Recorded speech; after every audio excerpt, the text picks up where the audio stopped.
At the end of the day cinema എന്ന് പറയുന്നത് ഒരു ബിസിനസ് ആണ്. ഗൈസ്, ഐ ആം ഗെയിമിന്റെ ഭാഗത്ത് നിന്ന് ലൂസർ ഗെയിം എന്ന് പറഞ്ഞിട്ടുള്ള പുതിയൊരു വീഡിയോ സോങ് അവര് അപ്ലോഡ് ചെയ്തിട്ടുണ്ട്. DQ തന്നെയാണ് ഇതിന്റെ വോക്കൽസ് ചെയ്തിട്ടുള്ളത്. നിങ്ങൾക്ക് അത് കേട്ടപ്പോൾ മനസ്സിലായിട്ടുണ്ടാവും. പേഴ്സണലി ഒരു ഫസ്റ്റ് ടൈം കേട്ടപ്പോൾ ഒരു പ്രത്യേകിച്ച് ഒരു ഫീലും തന്നില്ല. എന്നാൽ പിന്നീട് റിപ്പീറ്റ് അടിച്ച് കേട്ടപ്പോൾ ലൂപ്പ് മോഡിനുള്ള സാധനമൊക്കെ അതിലുണ്ട്. ഇപ്പോൾ കണ്ടുവരുന്നത് ഐ ആം ഗെയിമിന് പ്രത്യേകിച്ച് ഒരു ഹൈപ്പ് ഒന്നും ഇല്ലാത്തൊരവസ്ഥയാണ്. അത് ചിലപ്പോൾ മാറി വരുമായിരിക്കാം. അന്ന് ആ പോസ്റ്റ്പോൺ ചെയ്ത ടൈമിൽ ഉണ്ടായിരുന്ന ഹൈപ്പ് പോലും ഈ സമയത്തില്ല. എല്ലാവരും ഓണത്തിന്റെ പിന്നാലെ പോയതുകൊണ്ടാണോ ആവോ.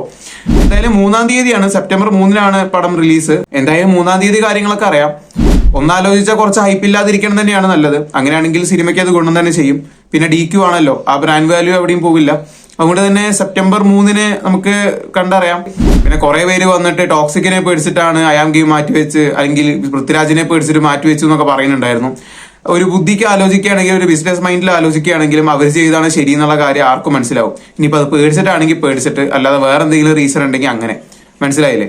എനിക്ക് ഇപ്പൊ ഇതൊക്കെ പറഞ്ഞു വന്നിട്ട് ഇപ്പോൾ ഈ സിനിമകളിലൊക്കെ അവസ്ഥ നമ്മളെല്ലാവരും കണ്ടതാണല്ലോ. അപ്പൊ അതുകൊണ്ട് തന്നെ അത്തരം കാര്യങ്ങളിലൊന്നും പറഞ്ഞിട്ട് കാര്യമില്ല. At the end of the day cinema എന്ന് പറയുന്നത് ഒരു ബിസിനസ് ആണ്. അപ്പൊ അവർക്ക് അത് എന്തായാലും തീർച്ചയായിട്ടും നോക്കണം. നമുക്ക് പോയി കണ്ടിട്ട് തിരിച്ചു വന്നാൽ മതി. പക്ഷെ അവർക്ക് അതിന്റെ ബാക്കി കാര്യങ്ങൾ നോക്കാനുണ്ട്.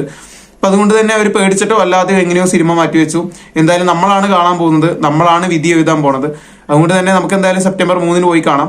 അപ്പൊ നിങ്ങൾ ഈ സോങ് കണ്ടവരാണെങ്കിൽ നിങ്ങൾക്ക് തോന്നിയ അഭിപ്രായങ്ങൾ എന്താണെന്ന് കമന്റ് സെക്ഷനിൽ രേഖപ്പെടുത്താം. എനിക്ക് വലിയൊരു സംഭവമായിട്ടൊന്നും തോന്നിയില്ല, ഒരു ആവറേജ് ആയിട്ട് തന്നെ എനിക്ക് തോന്നിയത്. എന്തായാലും നിങ്ങളുടെ കമന്റ്സ് ഒക്കെ ഒന്ന് രേഖപ്പെടുത്തൂ. അപ്പോൾ ഓക്കെ, ബൈ.